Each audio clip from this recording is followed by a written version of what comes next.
Welcome to the Podcast Monsters. I'm your host, Doug Bartlett, a serial entrepreneur, founder and owner of Bartlett Roofing. If you have a mind for business or you want to grow, we are the podcast for you. All right, welcome back to the Podcast Monsters. Today we are going to talk about setting yourself up for success. Today with me I have Roman Burlo, and you've met him in prior podcasts, as well as Ashlyn Bartlett as well, returning guests.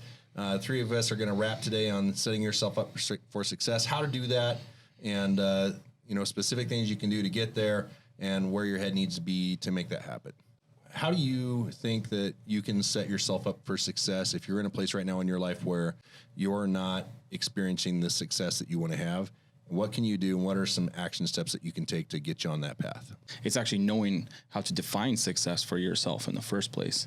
I think if you have intention of setting yourself up for success, you have to know what you're setting yourself up for. So there's specific things that you got to do depending on what success means to you.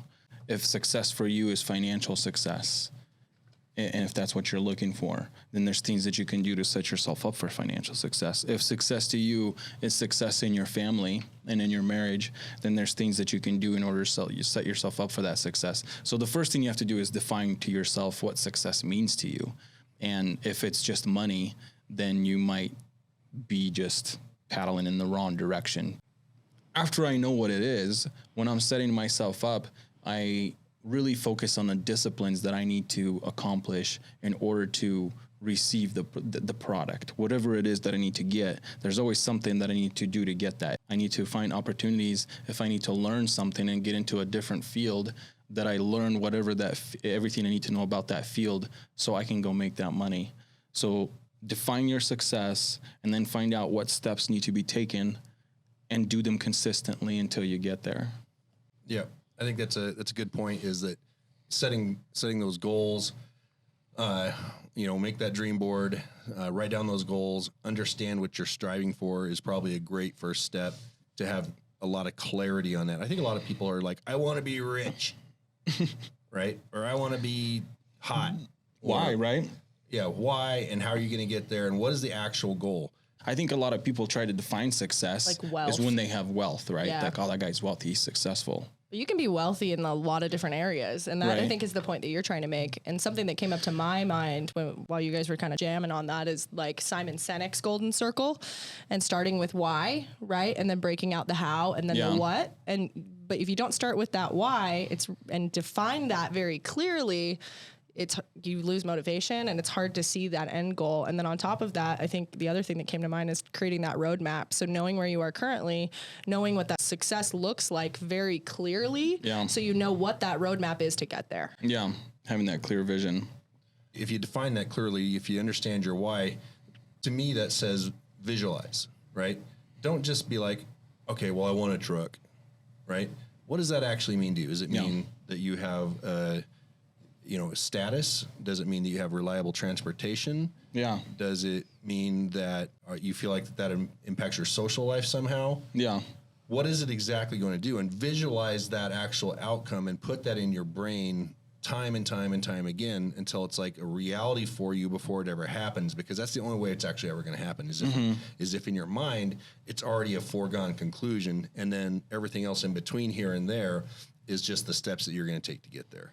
And how do you set yourself up for those steps? Because that's the real subject today, because I think a lot of people visualize and see things that they want, because you hear it all the time. I want a Bugatti. I want a Ferrari. I mean, they see like whoever's driving those vehicles and they're like, I want to be that guy. But I think at the end of the day, they don't really understand why. Yeah. Right. It's because it's not really about the car, right? It's about how you feel and the experience that you have in it, right? So it's not really like whether it's a Ferrari or a Bugatti or a Corvette or whatever it is. It's about how it makes you feel and how you define success, to Roman's point. Yeah. Right?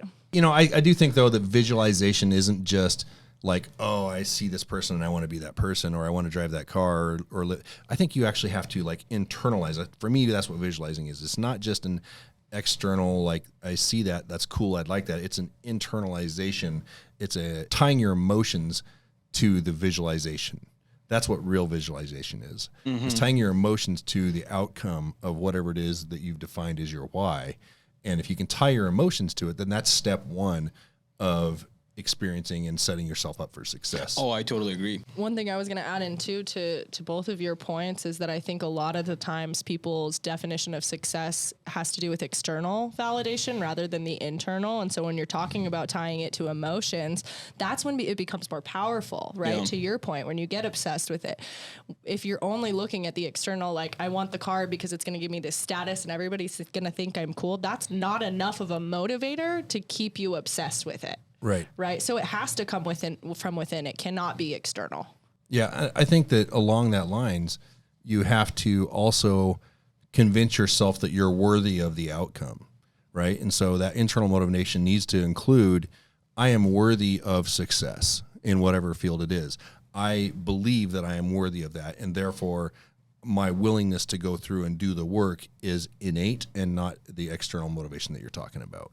Mm-hmm. And because every time I think that, like, if I look back at my life where I've like been seeking external validation for my successes, it's less fulfilling. Yeah. Right. Whether or not it's from my family, my parents, my significant other. Just say it, your dad. Yeah. My dad, my significant other, my kid, right. My colleagues, whoever it is.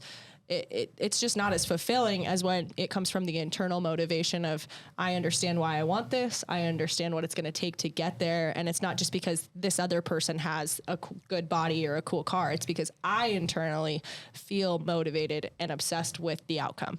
So as a step past visualization and identifying your why and visualizing it and feeling it internally, you have to become, you have to do the uncomfortable. You have to learn to do something that's not what you have done in the past, because what you've done in the past got you to where you are. And if there's success that you're striving for that's beyond where you are, no matter which type of success you're looking at, it's something past where you are, or else you would already feel that and you wouldn't want it because you would already have it, right? And so how do you become comfortable in the uncomfortable? I think you have to learn to like it, first of all. I think it has to do with like understanding that your uncomfortabilities are where you need to grow. And it's a great like self-assessment to be like, That's a good point. Yeah, like if I'm getting uncomfortable in a moment, like if I'm getting uncomfortable being on a podcast or selling a deal or knocking a door or speaking to my team or having a conversation with my spouse or whatever, right?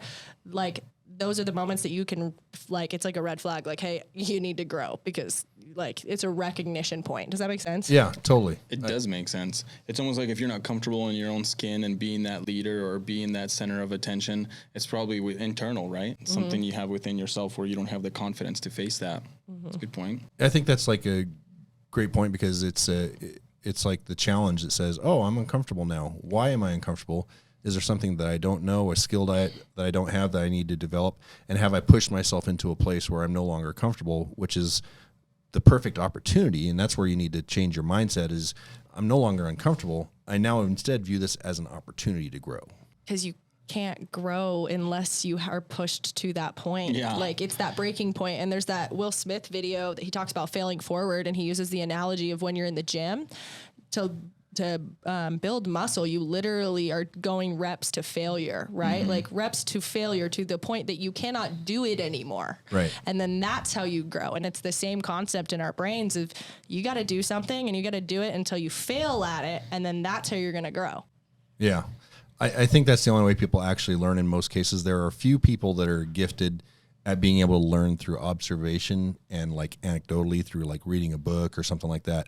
But most of us, and I feel like I sometimes try to learn things by watching people, but most of the time it seems like I end up having to go through stuff myself. You go through the hard knocks. Yeah. Well, you're a like accumulation of the experiences that you have in your life, right? Yeah. Yeah. And they add up to become a product, right? And what you make out of that and the lessons you take away. Some people take away the victimhood lesson, but other people take away, I own my space and I own my experience, and now I'm going to change my life. So let's talk about fear for a second. Like if you're visualizing the outcome that you want and you're willing to make yourself uncomfortable, I think a lot of people get locked down in not moving forward with what they're trying to do with their lives because they get fearful. There's probably multiple examples in my life where fear stopped me from advancing for anything, you know? And it wasn't, I don't think it was a fear of failure or a fear of success or whatever it is. I think in my case, it was that fear of unknown. It's like you can see the picture and you can see the result, but there's this unknown thing in the middle. And this unknown thing is a thing that scared me because I didn't know that I could overcome that. I didn't know if I had the capacity or the will to overcome whatever's going to be coming my way. I think growing up, there's many opportunities that I can think in my life where I did fail or didn't finish something, where your parents say, man, you never finished anything. I've heard that before. Mm-hmm. And so you grow up in business and you go, well, shoot, if I can't finish anything, how am I ever going to be successful? Because I need to finish things, right? I need to complete whatever it is I need to complete so I can get paid. Yeah. And you bring that mentality, and I brought that mentality going forward, right? And it kept me from succeeding. It was the fear of the unknown at the beginning. That's where I was talking about. That usually is what stopped me. Is not willing to approach that. I think people are like in the fear concept, like are scared of the work that it's going to take to get to that like self-actualized version of themselves, right? Or that success or that wealth or however that you define it. And that's kind of what you're talking about with that unknown is like, what am I going to have to go through? What am I going to have to do? What am I going to have to learn? What am I going to have to overcome to get to that point?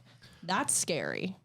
Yeah. I think that though that you have to look at it from the point of, you have to accept ahead of time that you're 100% going to fail, right? It's just fail forward and learn something and then don't repeat the same mistake. Yeah, I always use that term like, hey, man, if it was easy, everybody would do it, right? Yeah. Mm-hmm. Like, you keep going at it. It's not that simple. You see the reward, and the reward is big, and it's cool. And if it was that easy to get it, everybody would be getting that reward. You have to keep at it.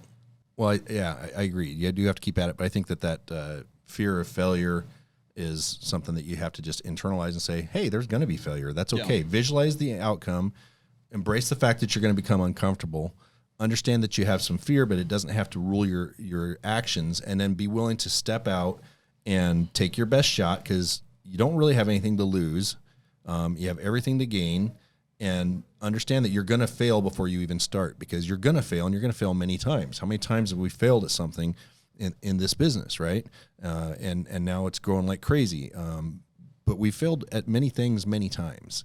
And that's because we're willing to step out and pivot and make a change and then move forward past that fear and past that mistake and then correct course and take the next step. Yeah, without risk, there's no reward, right? Like, I mean, in anything that you do without risk, there's no reward. And to combat that like negativity or that fear, I think one of the biggest things that you can do as an individual is positive reinforcement, right? Like you're an average of the 5 people that you surround yourself with. So if you're surrounded with people who like don't believe success is an option, then you need to get new friends.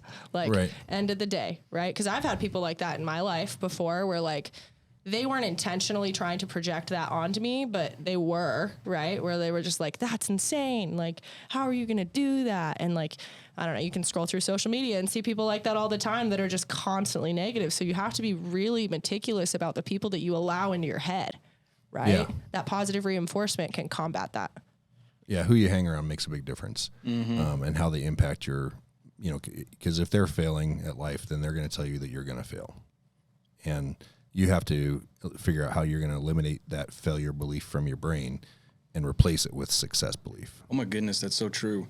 At one of my first real jobs working at Albertsons, there was a checker down there, and this lady, I was just a bagger, just bagging groceries, and I was telling her, I was like, man, I'm going to be an executive in this place. I'm going to be an executive. I'm going to be driving my nice cars. And she looked at me and she's like, Roman, that doesn't happen to people like us. And she says, you're never going to have that.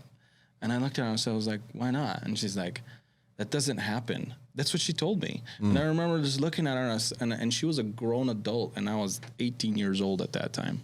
I remember that. I was 18 years old and I said, wow, you are so defeated right now. This is as far as you think you go and your mind has stopped you right there. You're going to be in that check stand further. The crazy thing is I walked into that Albertsons 20 years later. She's still checking out groceries in that same exact spot in Albertsons. I kid you not. Yeah. Yeah. Her visualization was, this is as far as I go in life. That's right. Right. And so that's the reality that she acted out. That's right. And instead of visualizing something better for her life, she stopped there. She stopped, and she didn't believe that she could have it. She didn't believe that that was even available for her. And you have to somehow choose to, fill your brain with it. And so, if you're not already on like a hardcore reading program, if you're not listening to great podcasts or lifting up your brain, then you're really missing the boat. Mm-hmm. That's like one of the reasons that I started the book club that we do on Wednesdays at Bartlett is I needed some accountability in my own life to read the books that I wanted to read. And I felt like it was important for us as a group to get together and really like talk about these concepts and ideas and grow together. But if you don't have that accountability, then it's all on your own. It's hard, right? It can be difficult. And that goes back to like who you're surrounded with, right? So make sure those people are going to be constantly pouring into the positivity in your life. Yeah. Yeah, it is the people you surround yourself. It's what's coming in, right? It's the people, it's the reading, it's what you're hearing, it's what you're experiencing. Trash the stuff that's trashing you. Mm-hmm. Yeah. And figure out what the heck that is. If there's something that's trashing your mindset, eliminate it from your life. And if that's a relationship, could be your primary relationship, could be if you're grown and it's your parents are dragging you down still somehow. The person you're married to, or the people that you work with, or the place that you work in, whatever it is, if it's trashing your mental space, you need to get it out of your life. No, 100%. So practice. We talked about getting outside your comfort zone, taking those steps. Now, at that point, then I think it's just a matter of getting in and doing your push-ups. You got to do the reps, and because you get better every time you take a step and you go forward and you just get 10 more push-ups in. You just try 10 more times and try and fail and just keep doing that, because eventually you figure out what are the small tweaks. And I think I'd add one more thing to that is one of the things I used to do when I first started knocking doors is after every door I knocked, I would sit down for a minute and I would analyze that conversation. Mm-hmm. And I would say, where did I lose this customer? At what point did I sense that their body language was checked out, and what were the words that were being said, or what were the actions that were being taken at that time? So I was doing my push-ups. I was going out and trying and then failing, but then go back one step from that and say, why did I fail? How did I fail? And what can I do differently next time? I love that. I think that like in society today, we've gotten away from like success isn't going to happen overnight, especially with like the rise of influencers and social media. Like people are like, anyone can be successful. And it's like, what you don't see behind closed doors is how hard they worked to get there. And so I think you get away from that because we just see the positives, right? People only post the positives, right? So you've got to continue to do the training and do the work to get to that point. Yeah. They expect instant gratification. It just doesn't work like that. Yeah. Do you guys have anything that like you feel like that you've done in your life where you had to do like that practice and then change and tweak and to improve to get better at it? Oh yeah. Before working for Bartlett Homes or Bartlett Roofing, starting the logistics company, it was if I didn't get information about how hard it was going to be before I started, I don't think I would have stuck around. I don't think I would have done it. Before I started building my book of business of companies that I moved freight for, I went and I was seeking out information about the industry, about the transportation industry, and I was speaking with somebody specifically who owns a trucking company, and they moved cows around the country. It was like livestock. But he told me something. He says, Roman, if you're going to get in the transportation business and you want to be specifically in the broker industry where you're at, you just have to remember that it's not going to come to you easy, and you're probably going to work for a year to 2 years and not make anything. And I kind of thought about it there for a little bit, and I thought, wow, you won't make anything. He goes, but if you stick with it, it's a pretty good industry. You can make pretty good money if you stick with it. And I always remembered that because for the first year, I made almost nothing. And every time I wanted to give up, because 6 months would go by and I made $50. Ouch. Right? Working every day. At some point you have to quit, right? And say something's not working, because every single day I'm hitting the phones, every single day I'm making phone calls.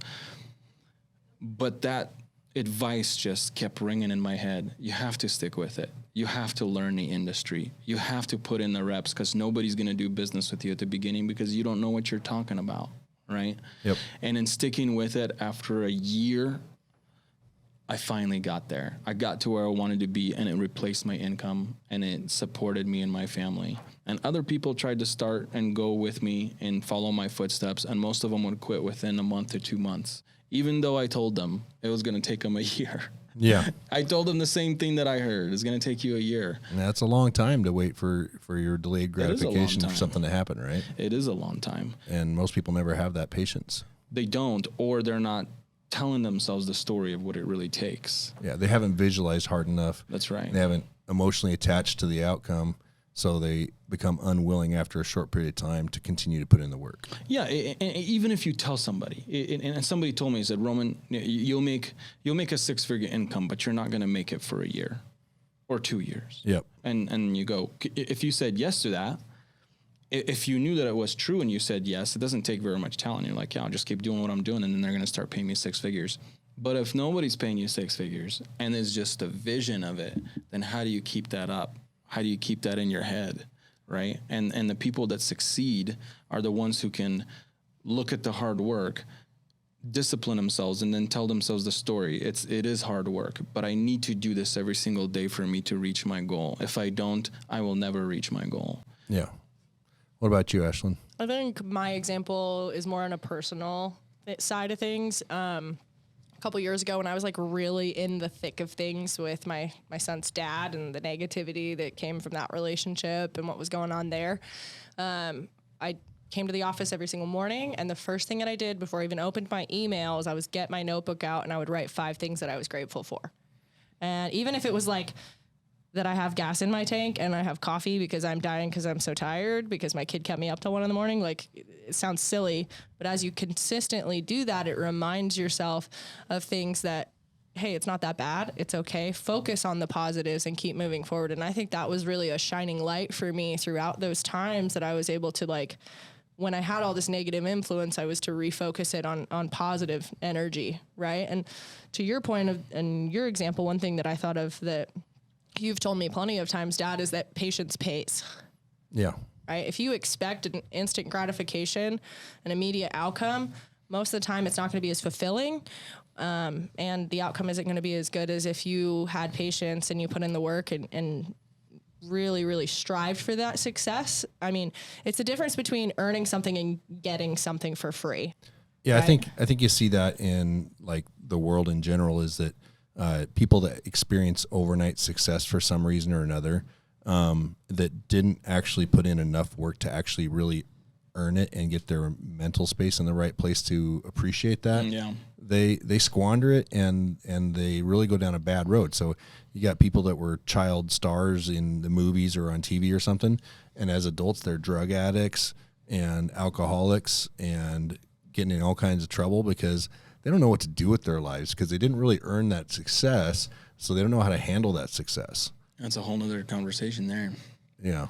I think that, and Roman, I've heard Roman tell a story several times about, to some of our sales teams, if you were told that for the next 5 years, your job every single day, 7 days a week, was to shovel shit in a wet paper bag from one horse stall and move it out to a pile and dump it out and keep doing it over and over again. Worst job you can think of. 7 days a week, 365 days a year, no breaks. You just got to shovel shit for 8 hours a day. End of the, that's it. But if at the end of that 5 years, you're going to be rewarded with $10 million. Or you're set. You won't have to do it again, right? Yeah, Whatever it is. You never have to do it again. If you go out and you do the hard work, is it worth the reward? And if you have enough of a visualization for what you're willing to do in order to experience your success that you have visualized and that you've emotionally attached to, then the work is no longer the issue. Right. You move past that. And I would say that the next step past that is learn to enjoy the journey. Yeah. Stop only identifying with the destination as the goal. Take the failing forward, take the lessons that you're learning, take the personal growth that you're experiencing, and turn that into a positive experience for yourself. Because now that journey is something that you're enjoying, and you're still moving forward to experience the success that you wanted to set yourself up for to start with. I think that makes a lot of sense because people A lot of times they're like, when I make this much money, or when I have this car, or when my family is on this vacation, I will be happy. And most of the time, the reality is they get the car and they earn the money and they go on the vacation and they're like, why am I still not happy? Well, and that's interesting because I read a study about that not too long ago. And basically what it boils down to is happiness is an emotion and it's not an experience. It's an emotion that you feel for a very limited period of time. And I think it's like in the minutes, it's not something that you live in happiness all the time. You can feel like you're a happy person, but the actual emotion of happiness, like, wow, I'm really happy right now, is very, very fleeting. So you may feel really happy when you buy that car or that plane or that yacht or go on that trip or make your wife happy or whatever it is that you're doing. But you need to learn to experience happiness as a part of life, not in the emotion, but in the experience of it. And when you can do that, then you can enjoy the journey and you become much more thankful for the life that you have, for the gas in your tank, for your kids, for your job, for your business, for your opportunities that are in life, and that changes everything. Reminds me of like being a parent, and you guys all have had kids obviously, but you can relate to this. Like when they're a newborn and they're up till like 3 a.m. and you're just like, I just need you to go to sleep. And then like 6 years later, you're like, I just missed the little baby. I just want to snuggle a little baby. You're so big now. You talk back. Oh my God. And then 6 years later, 5 years later, you're like, man, I wish you were little and we could play Nerf guns around the house and beat up on each other. Now you like kick my butt. This sucks. And then like before you know it, they're gone. And you're just like, wow, I was busy complaining about that when I really should have been enjoying that time because time is so fleeting. And next thing you know, they're full grown adults with kids of their own working for you. On a podcast. All right. Well, guys, Ashlyn, we'll have you go first. What would if you're setting yourself up for success, what's a nugget that you would wrap up and give to somebody and say, hey, this is something that's important. How do you summarize this? I think the first step is the most important, and it comes back into the emotional motivation and really having clarity onto why you want something or want to go somewhere or do something or be something. Is you have to have real clarity as to why that goal or that success is what you're going to be striving for, and understanding where you're at currently so you know the path to get there. But if you don't know that why and you're just setting like arbitrary goals based off of external validation, because if that's what your friends think is cool or what your boss thinks you should do or whatever, then it's never going to be fulfilling. Okay, good. Roman, what's the nugget you would wrap up and give out? I think what I was talking about earlier is defining what you're looking for, and what Ashlyn is talking about. Define your success. What is it that you're looking for? What is it that you're trying to accomplish? And really think about it. And don't just. You really need to take time. One of the best exercises that I've done that helped me realize how to learn these things was in this book called 12-Week Year. They had an exercise where you gotta fill out 3 columns, and the columns are what you want to have in your life, what kind of person you want to be, and the things you want to do in your life. And there was 12 spaces in each column. Or not 12, I'm sorry, 20 spaces in each column. And at first I was like, man, that's a lot of spaces. And after a while, you just run out of ideas as you're writing things down, but you're supposed to think of the tangible and the intangible. And now I know why they did 20, because you fire off the first 5 and you're done, and then your mind is blank. And I know what everybody did. They went to the next column, right? Right. And then you fire off the next 5 or 6, and you're out of ideas, and you stop, and you go to the next column. But that's not the point of the exercise. The point of the exercise was to make you search, because they knew you were going to find 5. I figured that out. They're like, yeah, you'll find 5 right now. I want a house. I want a car. I want a motorcycle. I want a boat. Sit. I want a wife. I want to go to Disneyland. I want, all the things you want to do. And it's very simple to come up with 5. But when I had to come up with 20 for each, I noticed something with each column. I noticed there was correlations between what I really wanted in each column. There was a boat in the house, and the B is I can't be a boat in the house, right? And a do, I can't do a boat in the house. Doesn't make any sense. But what I wanted to be was a good husband, and I also wanted to be married. What I wanted to be was a good father, and I also wanted to take my my kids on vacation. It was very interesting to see what I really wanted, because there was a lot of similarities in the 3 columns once I was forced to really think about it. Once I was really forced to put something down on paper because I wanted to fill it all out. And I sit there and I started circling in there. And it wasn't in the exercise book to do that. I just started noticing them and I said, that's what I want. Obviously, that's what I want because it encompasses what I want to have, who I want to be, and what I want to do. Okay. And so because now I know what I really want, now I can discipline my life in order to accomplish and achieve those things. Yeah, that's solid. I would wrap it up with visualize well enough that you are clearly emotionally attached to the outcome. If you don't have a strong emotional attachment to a long-term goal that you visualized, then you're just talking. It's not actually something you really want, first of all. Second of all, be willing to put in the work. And third, make sure you learn to enjoy the journey.